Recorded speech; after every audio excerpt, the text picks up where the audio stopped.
talk to you about, obviously, you guys, I'm preaching to the converted here when it comes to EV. So one of the industries that's really overlooked at the moment is de-carbonisation of off-road plant and equipment. So I just want to run through some slides on that.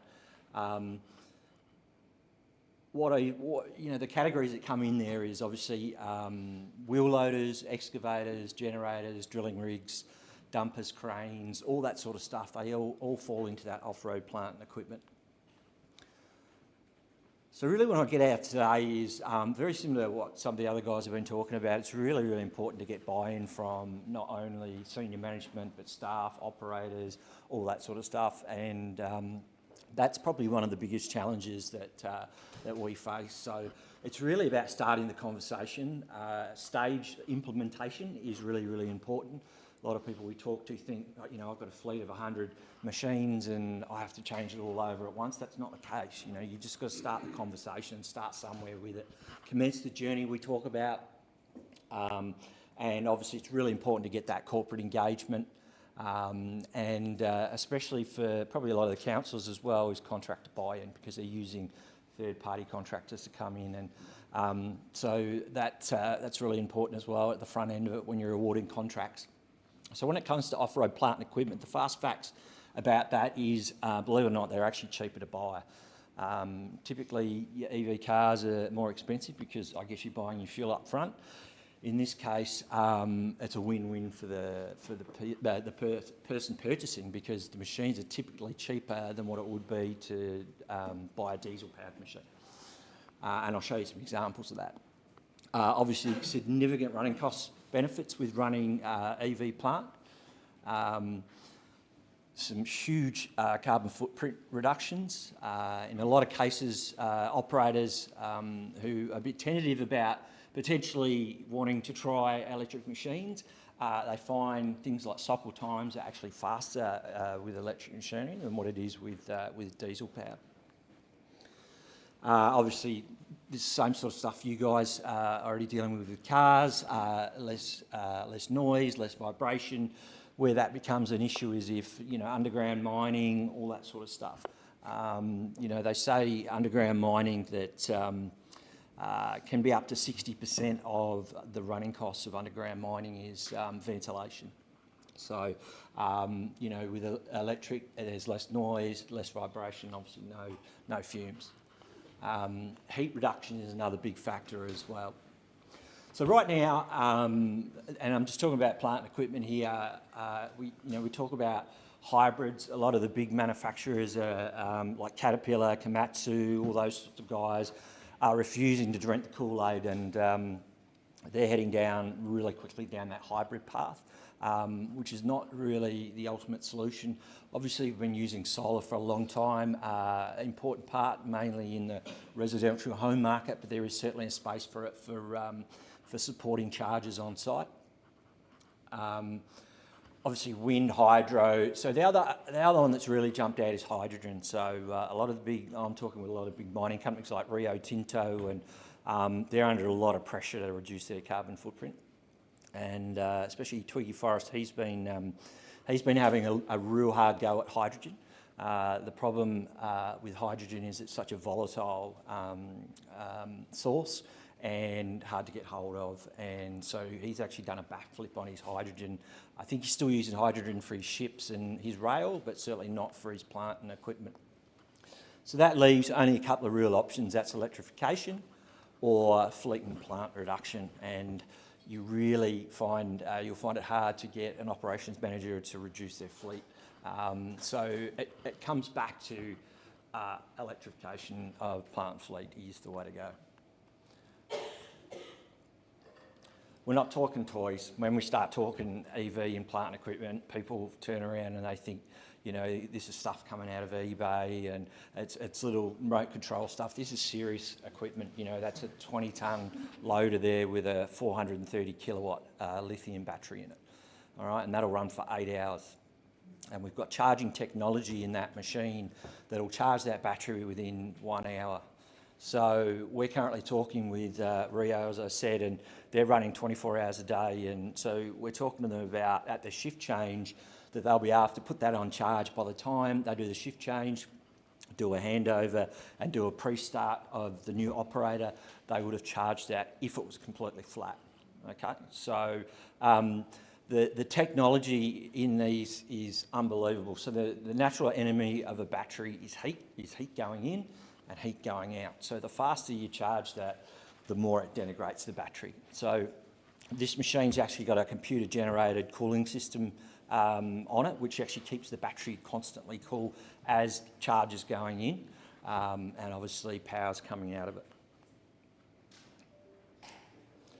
So here's what we know, and again, I preface this with me talking to a lot of large corporates. We know the mandates are coming from the federal government about caps, and you know, they're coming at a rapid rate. You know, just listening to you guys already this morning, we know the EV commercial passenger vehicle is already in an advanced rollout stage, and that's obviously being pushed by you know, state and federal governments and all that sort of stuff. This particular area of off-road plant equipment has been totally forgotten and is a huge area of opportunity. So, you know, when I say plant equipment compliance is stalled, it's never really started, and I'll show you some examples of that in a minute. So in North America and Europe, they've got pretty high standards there. They are at a Tier 7 compliance, EU Tier 7 compliance. And to give you an idea, in Australia, we're at a Tier 2.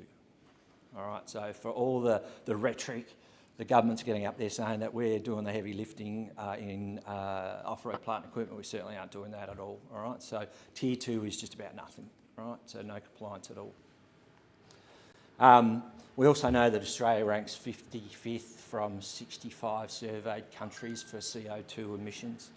All right, so again, we're not doing the heavy lifting, and the amazing thing, you know, this area is getting overlooked, yet they estimate upwards of 30 to 40% of all emissions come from plant and equipment.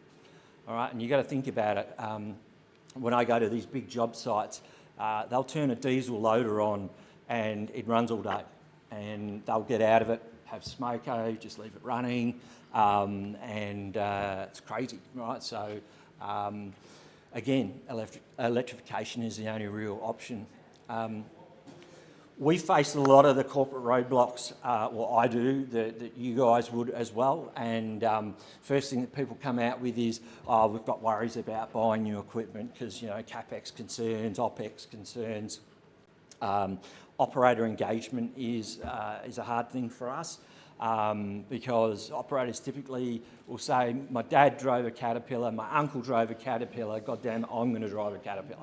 I'm not driving an electric. So there's a certain amount of ignorance out there, unfortunately, when it comes especially to equipment. There's a lot of misnomer about runtimes, and the runtimes are exceptional. Also about charging, you guys obviously are a lot more up to speed than the average person with the different charges that are available. Battery concerns, do we have big enough batteries? Well, yes, we do. And then obviously management buy-in is a real issue as well. A lot of people a lot of the big senior managements love to get up there and talk green and you know, all that sort of stuff, but when the rubber hits the road about really making these things happen, it's not going ahead. So, and again, I hear it ad nauseum this morning, implementation plans, staged implementation plans of converting sites is really important. And what we say to people is, you don't have to replace 30 machines, just start with one or two and just monitor the savings on one or two machines, show the benefits of what that is, and you know, so we implore people to do that. Now, this is a real life, sorry, this is not, but to give you an example, this is our 1 tonne electric loader here and a 1 tonne Kubota. Now, to give you an example there, the capital cost on that machine is $30,000 versus $58,000. The maintenance, because from the electric side of things, is drastically reduced. So we're talking about the maintenance over a 12-month period is about $5,900, and then your emission savings is anywhere up to, the emissions from that electric machine, and that's basically from the power that's being pulled out of the grid, what CO2 is generated from that.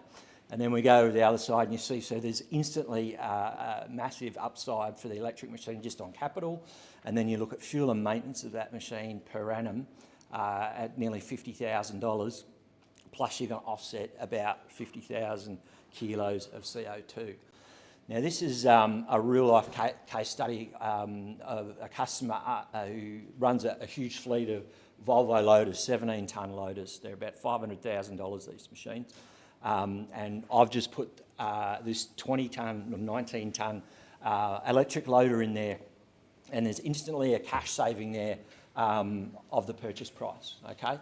But when we start looking at fuel and maintenance, so he actually originally came to us and said, Brett, my biggest problem is in my business is my carbon footprint. 80% of it is diesel. So that's for running his 40 loaders around the country, plus his B doubles running up and down the highway. So he decided to convert 6 of his existing Kenworths, and to date, out of the 6, 5 have caught fire and burnt. So that retrofit hasn't worked.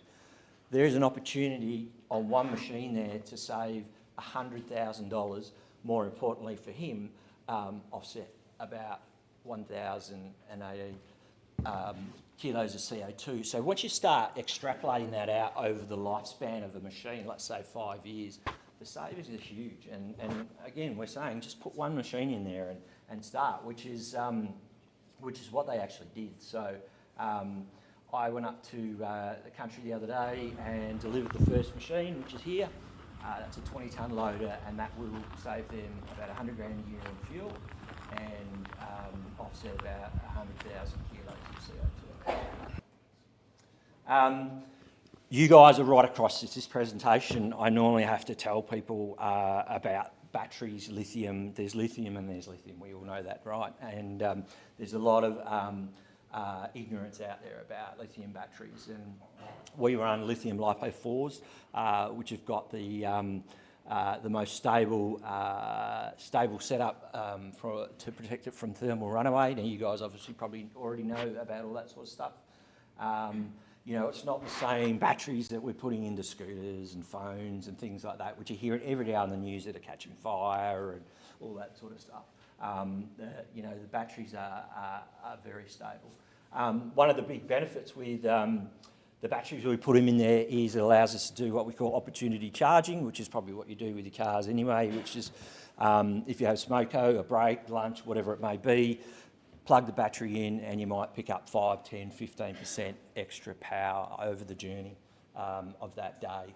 And look, most times at the end of the day, we tell people there's a very good chance that machine and that battery may still have 30, 40% left in the battery. So it's not even a full charge over that, whatever that time period is.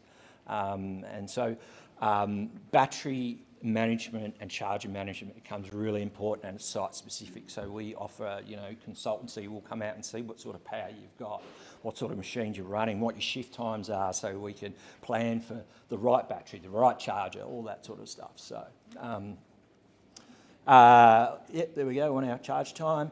This is interesting, and I just show this, and I don't need to preach to converted about it, but this study was done a couple of years ago, and in New South Wales, out of 2,942 car fires, 60% of those car fires were internal combustion. All right, and again, I say this because naysayers want to put stuff out in the ether that these are dangerous, these electric plant equipment, they're going to catch on fire. And other interesting fact there is 38.5% of them were hybrids that caught on fire.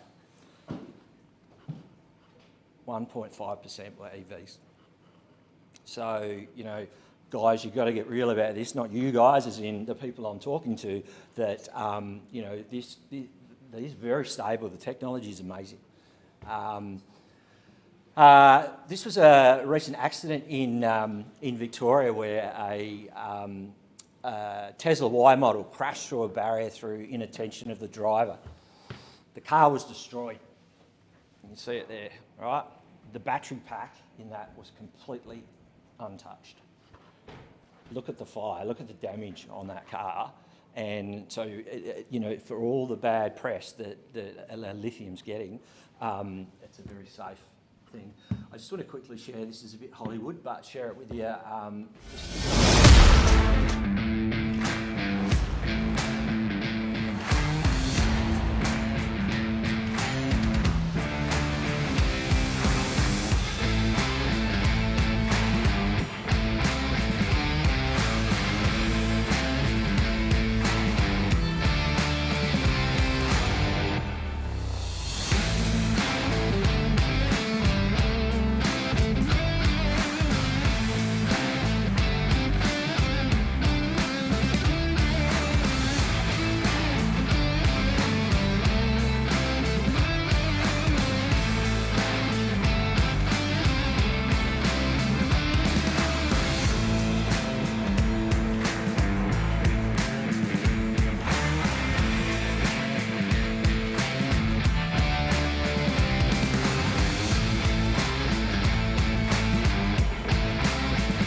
that's about it. I just wanted to finalise it with, we really try and talk to customers about the 5 pillars of advantage with fleet decarbonisation and electrification.